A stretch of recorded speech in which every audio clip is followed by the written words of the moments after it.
ब्रह्मपुरी तालुक्यातील तोरगाव येथे स्थानिक गुन्हे शाखेच्या पथकाने अवैध दारू विक्रीवर कारवाई केली। 2 वेगवेगळ्या ठिकाणी टाकलेल्या छाप्यात पोलिसांनी देशी विदेशी दारूच्या एकूण 10 पेट्या जप्त करून 2 आरोपींविरुद्ध गुन्हे दाखल केले आहेत।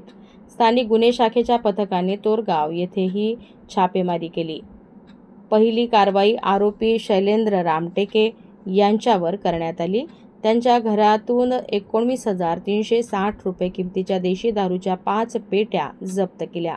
दुसरी कारवाई पितांबर लुटे यांच्यावर करण्यात आली। त्यांच्या ताब्यातून 25,600 रुपये किमतीच्या देशी विदेशी दारूच्या 5 पेट्या हस्तगत करण्यात आल्या, ज्यामध्ये विदेशी दारूच्या 48 बाटल्यांचा समावेश आहे। दोन्ही कारवायांमध्ये पोलिसांनी एकूण 44,960 रुपये किमतीचा मुद्देमाल जप्त केला। या प्रकरणी ब्रह्मपुरी पोलीस ठाण्यात दोन्ही आरोपींविरुद्ध गुन्हे नोंदविण्यात आले आहे। ही कारवाई चंद्रपूर स्थानिक गुन्हे शाखा आणि ब्रह्मपुरी पोलिसांनी संयुक्तपणे केली।